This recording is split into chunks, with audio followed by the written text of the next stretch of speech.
ہو، چاہے پڑوسی ہو، چاہے رشتہ دار ہو، چاہے احباب ہو، چاہے دوست ہو، جب تک اس فارمولے پر قائم رہیں گے ان کے بیچ میں نفاق نہیں آ سکتا، دوستی مضبوط رہے گی، رشتے مضبوط رہیں گے، محبتیں قائم رہیں گی۔ کون سا فارمولہ جو سرکار نے لیا؟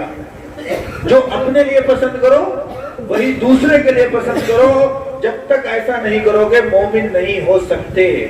اب آج آپ دیکھیے ہم ان دو حدیثوں پر کتنا عمل کرتے ہیں۔ اچھی چیز میں تو یہ دیکھتا ہوں، یہاں تک کہ قربانی کے گوشت میں بھی لوگ اچھی اچھی بوٹیاں پہلے چھانٹ لیتے ہیں، غریبوں کے لیے ہڈیاں اور اپنے لیے تمام تر اچھے چیزوں کو رکھتے ہیں، بولے یہ ہمارے اس کام آئے گا، اس کام آئے گا، قربانی کے گوشت کو بھی نہیں بخشتے۔ تو بتانے کا مقصد یہ ہے کہ خاندانوں کے درمیان جو بھی برائیاں پڑ گئی ہیں وہ ہمارا دسترخوان، ہماری دعوت ایک ایسی سال میں ہونی چاہیے، چاہے وہ 11ویں شریف کے نام پر ہو، چاہے 12ویں شریف کے نام پر ہو، چاہے 6ٹی شریف کے نام پر ہو، چاہے عرس اعلیٰ حضرت کے نام پر ہو، ایک دعوت ہو، اس میں صرف خاندان کے لوگ ہوں، اس میں صرف خاندان کے لوگ ہوں، اور جہاں جہاں بھی خلش پائی جا رہی ہے ان لوگوں کو بلایا جائے، بٹھایا جائے، اور سب سے بڑی بات یہ ہے کہ سرنڈر کر دیا جائے۔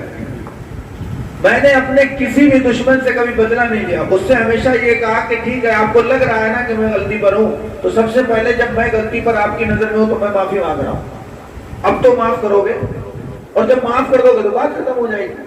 تو پہلے سرنڈر کرنا چاہیے۔ ہم لوگ معاف کرتے ہیں، لوگوں کے لیے معاف کرتے ہیں، رب کے لیے معاف نہیں کرتے۔ لوگ کیا کہتے ہیں؟ آپ کہہ رہے ہیں تو ہم ان کو معاف کر دیں، آپ کہہ رہے ہیں تو ہم نے ان کو معاف کر دیا۔ بھائی نہیں، ہم اللہ کے لیے معاف کر رہے ہیں، اللہ محبت ڈالے گا تو یہ ہمیشہ قائم رہے گی۔ تو خاندانوں میں جو بھی اختلافات پیدا ہوتے ہیں تو پہلے تو ان لوگوں سے الرٹ رہیے جو اس طرح کی باتیں کرتے ہیں کہ فلاں نے آپ کو یہ کہا، فلاں نے یہ کہا، 2-3 بار آپ پوچھنے والا سسٹم رکھ لیجئے، پوری زندگی آپ سے کبھی کوئی کچھ نہیں کہے گا، آپ سکون سے جئیں گے۔ مجھے آ کر میرے خاندان، اللہ باللہ تعالیٰ، مجھے پورے خاندان میں کوئی آ کے نہیں بتاتا کبھی کہ آپ کے لیے یا آپ کے والد صاحب کے لیے، آپ کے دادا کے لیے، آپ کے بچوں کے لیے کسی نے کچھ کہا ہے۔ کیوں؟ اس کو معلوم ہے میں بھی کہہ رہا ہوں، یہ بندہ ابھی اس کو بلا کے پوچھ لے گا، تو کوئی کہتے نہیں، اس لیے ہم لوگ سکون میں رہتے ہیں۔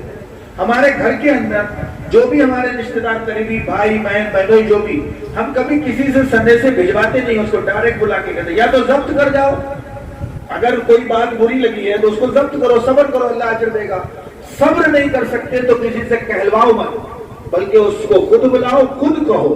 اگر سامنے والے کی کمی پر سامنے والے کو آپ بتائیں گے تو اس کی اصلاح ہوگی، اور دوسرے کو بتائیں گے تو غیبت ہوگی۔ میری کمی مجھے بتاؤ گے تب دور ہوگی نا، میری کمی آپس میں ڈسکشن کرنے لگ جاؤ گے تو کمی دور نہیں ہوگی، بلکہ وہ تو اور کمی بڑھتی چلی جائے گی، اس کے اندر شیطان داخل ہو جائے گا۔